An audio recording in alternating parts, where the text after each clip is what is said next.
안녕하십니까. 목요일 아침 여수 MBC 뉴스투데이입니다. 네, 경찰이 7m 높이에서 철탑에서 고공농성을 벌이던 한국노총 간부를 경찰봉으로 제압하는 과정에서 노동자가 머리를 다친 뒤 연행되는 일이 발생했습니다. 한국노총은 경찰의 명백한 과잉 진압이라며 즉각 반발한 뒤 대정부 투쟁을 선포했습니다. 유민호 기자입니다. 해가 뜨기 전 새벽, 7m 높이 철탑에 소방사다리차가 접근합니다. 차량 2대에 나눠 탄 무장경찰이 점점 다가오자 한 남성이 쇠파이프를 휘두릅니다.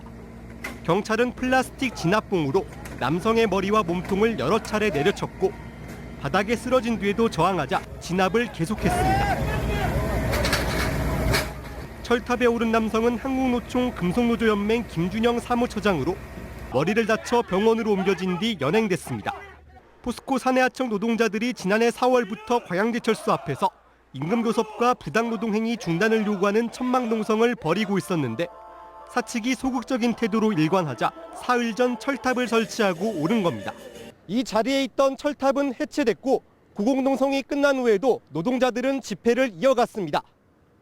현장을 지키던 노동자들은 경찰이 사전 고지를 제대로 하지 않았고 새벽에 기습적으로 진압을 시작했다고 말합니다. 최소한 그분을 설득 작업이 있어야 되는데 그런 설득 작업 전혀 없이 바로 뭐랄까 체포하는 것처럼 막무가내식 아예 그 긴 곤봉으로 머리를 정확하게 가격하고 그제는 같은 노조 소속인 김만재 위원장이 체포되는 과정에서 경찰이 뒤로 수갑을 채워 과잉 진압 논란이 일었습니다. 한국노총은 광양경찰서 앞에 집결해 경찰을 규탄하고 오늘 예정된 노사정 대표자 회의에 불참하겠다며 대정부 투쟁을 선언했습니다. 한국노총은 윤석열 정권이 노동조합을 적으로 간주하고 무자비한 폭력을 행사하고 있는 데 대해 분노하며 규탄한다. 정치권에서도 이번 진압에 대한 규탄이 이어졌습니다.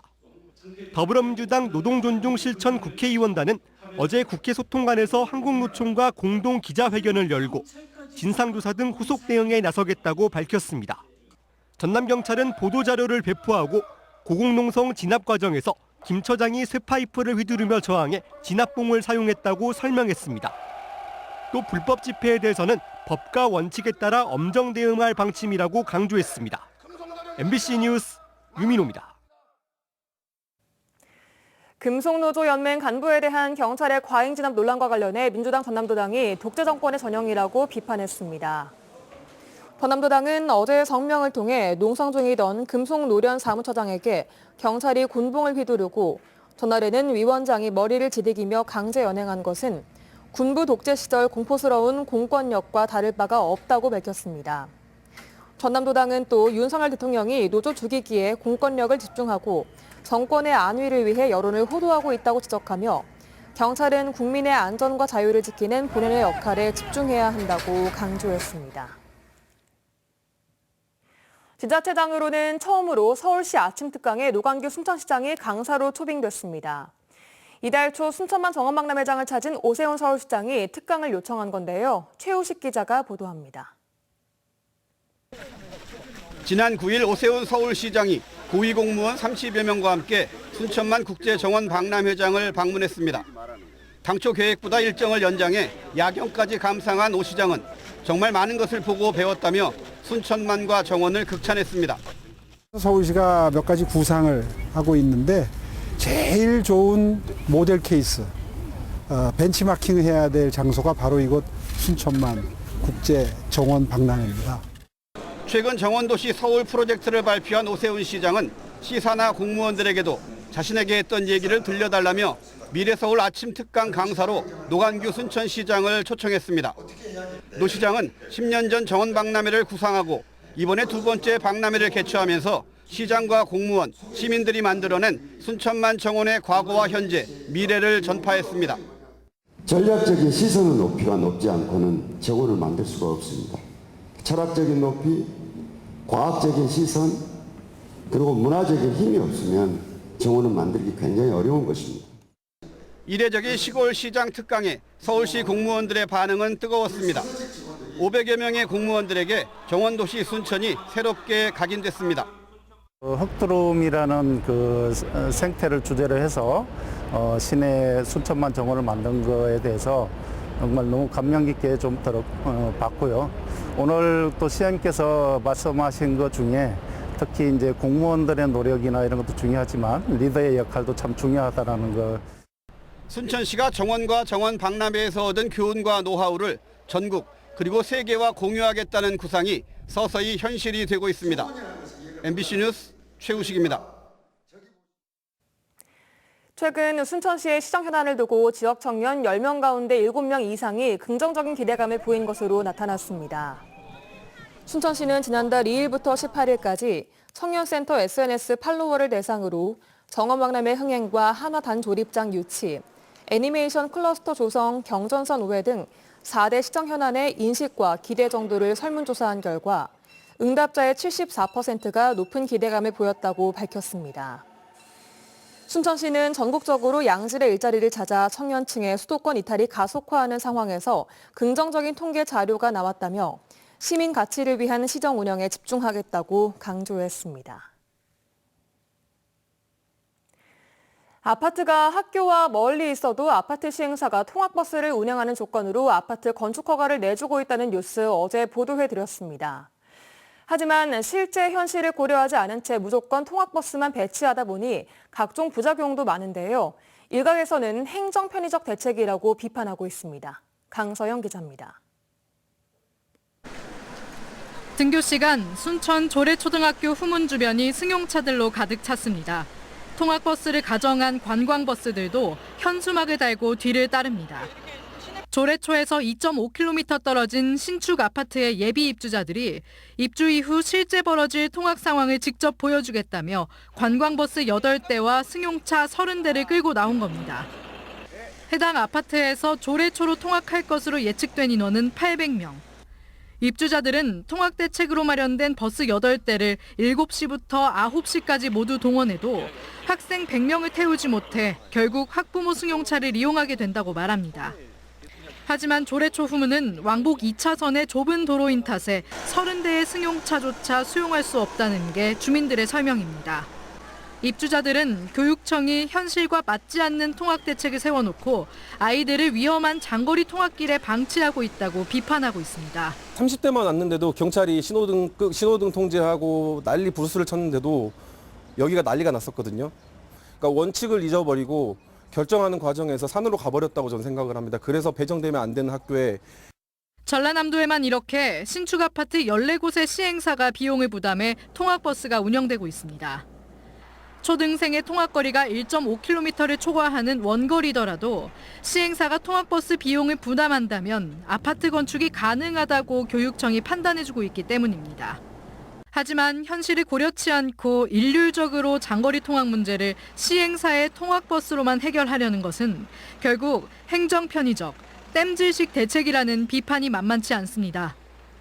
예컨대 순천시 해룡면의 한 아파트 단지는 학교 측이 버스를 어린이 통학버스로 인정해주지 않아 사실상 불법 관광버스로 통학을 하고 있는 실정입니다. 또 통학버스를 전제로 아파트 허가가 났는데도 정작 학교 내에는 회차할 공간이 충분치 않아 아이들은 학교가 아닌 일반 버스 정류장에서 승하차하고 있습니다. 게다가 이미 비슷한 거리에서 통학을 하던 기존 학생들이 있는데도 학교가 신축 아파트에서만 비용을 걷어 통학버스를 운영해주는 경우도 있었다 보니 차별 논란 등 다양한 갈등의 소지도 되고 있습니다. 편하게 일하고 싶어하는 자세가 아닐까. 1.5km 이상도 뭐 버스 있으면 가는 거 아니야? 막 이렇게 이제 효율성을 중심으로 이야기하고 있는데 좋은 교육 환경을 만들기 위해서 우리가 뭘 할 건지. 교육받을 권리 중 하나인 통학권. 저출생으로 학령 인구가 점점 줄어들수록 오히려 땜질식 처방이 아닌 실질적인 논의가 필요하다는 지적입니다. MBC 뉴스 강서영입니다. 국립해양조사원이 여수와 고흥 해역에서 조류 관측을 실시합니다. 국립해양조사원 남해해양조사사무소는 다음 달 7일까지 여수와 고흥 해역 5개 지점에서 조류 관측을 진행한다며 부표 주변을 지나는 선박 운항에 주의를 당부했습니다. 섬이 많고 해양선이 복잡한 남해안은 위치에 따라 조류가 빨라지는 곳이 있어 선박 안전 운항을 위해 주기적으로 조류를 관측하고 있습니다. 일제 강제동원 피해자를 돕는 시민단체가 10여 년 전 피해자 측과 맺은 약정서가 최근 문제가 되고 있습니다. 정부와 여당은 이 약정서를 근거로 역사의 희생자들을 돈벌이 수단으로 이용하는 시민단체라며 독설을 퍼붓고 있는데요. 하지만 약정서는 피해 할머니들이 자신들을 도와준 시민들을 위해 써달라고 먼저 제안한 것으로 나타났습니다. 송정근 기자입니다. 일제 강제동원 피해자들을 돕는 시민단체가 윤석열 정권과 국민의힘을 규탄합니다. 저자세 굴욕외교 윤석열 정권 퇴진하라! 일본에는 굴종외교를 하고 피해자들을 도운 시민단체에는 재갈을 물리고 있다며 시민단체를 향한 마녀 사냥을 멈출 것을 촉구했습니다. 일본 정부나 미쯔비시로부터도 받아보지 못한 수모, 모욕, 배신감 같은 것, 이것을 지금 우리 정부로부터 느끼고 있는 것 아닙니까? 시민단체는 국민의힘이 문제 삼고 있는 약정서는 피해 할머니들이 먼저 제안했다고 말했습니다. 일본 재판에서 패소한 이후 미쓰비시와 약 3년 동안 협상을 진행하는 과정에서 소송 지원의 후원과 시민들의 도움으로 일본을 오갈 수 있는 비용을 마련할 수 있었다며 배상금 일부를 공익적으로 쓰고 싶다고 밝혔다는 겁니다. 내용 증명을 보낸 이유도 돌아가신 원고들의 유지를 유족들에게 알리고자 연락한 거라고 설명했습니다. 그러면서 내용 증명을 보내긴 했지만 실제로 피해자 측이 받은 배상금을 받지는 않았다고 덧붙였습니다. 한편 제3자 변제안에 반대하는 상황에서 유족들에게 기부를 요청하는 것은 앞뒤가 맞지 않다는 지적에 대해서도 제3자 변제안을 수용하는 것은 피해자와 유족들의 권리이며 존중받아야 한다며 다만 원고의 유지를 따르는 것이 바람직하다고 생각했다고 말했습니다. 마무리도 원고들의 유지에 따라야 된다는 것이고요. 유지에 따라서 그 유족들이 공익을 위해서 이 돈을 사용하게 된다면 역시 공익의 선순환이 이루어질 거라고 봅니다. 또 약정서가 변호사법을 위반했다는 보수단체의 고발 내용에 대해서도 변호사가 약정서를 작성했기 때문에 문제될 게 없다고 덧붙였습니다. 시민 모임은 보수 언론들의 사실 왜곡 보도를 모니터링하고 있다며 차후에 대응 방안을 마련한다는 계획입니다. 시민 모임은 전체 예산에서 피해자 지원 비율이 적다는 지적에 대해서도 소규모 단체로서 운영의 영세성 때문에 지원 금액이 적었다며 최선을 다해 할머니들을 지원하겠다고 강조했습니다. MBC 뉴스 송정근입니다.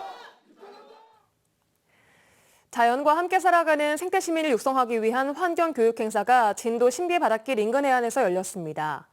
특히 바다 쓰레기를 줍는 행사를 통해 생활 속 환경 보호를 체험했습니다. 신광하 기자가 보도합니다. 신비의 바닷길이 인접한 진도군 임해면 중림 어촌 체험마을. 청정해역으로 이름난 곳이지만 최근 비바람이 지난 뒤 해변에는 온갖 바다 쓰레기가 밀려들었습니다. 진도 지역 초중학생들이 장화와 장갑을 끼고 달리며 쓰레기를 줍는 줍깅 행사를 시작합니다. 행사 시작 10분이 채 안 됐는데도 벌써 종량제 봉투에는 쓰레기로 한가득. 학생들의 이마에도 땀방울이 맺힙니다. 바다를 지키기 위해서 쓰레기를 주웠는데 재밌었어요. 환경을 조금 더 생각하고 일회용품을 줄여야 된다고 생각해요. 전남교육청이 자연과 공존하는 생태 시민을 육성하기 위한 기후변화 환경교육의 하나로 공생의 바닷길 공동실천 선포 행사를 가졌습니다. 영산강 공생의 물길 행사에 이어 전남 서남해안의 해양 환경 보존을 위한 지역사회 환경운동으로 500여 명의 교육가족들이 참석했습니다.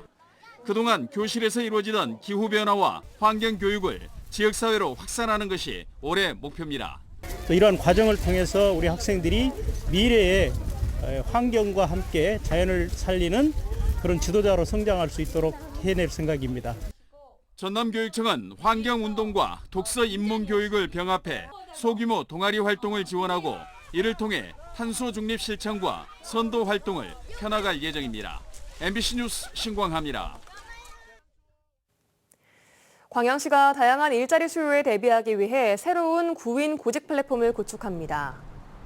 광양시는 현재 운영하고 있는 희망 일자리 센터 홈페이지를 스마트 구인 구직 플랫폼으로 개편하기로 하고 7월부터 본격적인 시스템 구축 작업에 들어갈 계획이라고 밝혔습니다. 올 연말쯤 선보이게 될 새로운 구인 구직 플랫폼은 민간 기업은 물론 공공기관 일자리 정보를 제공하고 나이와 근로 형태, 업종 등 세부 검색을 통해 맞춤형 채용 정보를 확인할 수 있습니다. 고흥군이 직영하는 온라인 쇼핑몰이 국내 주요 전자상거래 업체와 손잡고 지역 농수특산품의 온라인 경쟁력 확보에 나서기로 했습니다. 고흥군은 최근 고흥몰과 위메프가 온라인 공동 마케팅 업무 협약을 맺고 농수특산물의 판로 개척과 마케팅 지원을 위해 상호 협력하기로 했으며 온라인 거래 활성화를 통해 고흥산 제품의 브랜드 경쟁력 강화를 하기로 했다고 밝혔습니다. 고흥몰과 위메프는 이번 협약의 첫 프로젝트로 6월부터 고흥 복숭아 프로모션을 선보이고 8월엔 고흥 샤인머스켓 판촉전을 진행할 예정이며 고흥몰 독자 브랜드 상품인 도시락 김도 위메프 플랫폼에서 판매할 계획입니다. 개 짖는 소리로 주민이 피해를 봤다면 개 주인에게 손해배상 책임이 있다는 판결이 나왔습니다. 광주지법 민사 24단독 박현 부장판사는 위층 주민이 개 짖는 소리로 피해를 입고 있다며 아래층 주민을 상대로 낸 300만 원 상당의 손해배상 청구 소송에서 아래층 주민은 위층 주민에게 100만 원을 배상하라며 원고 일부 승소 판결을 내렸습니다.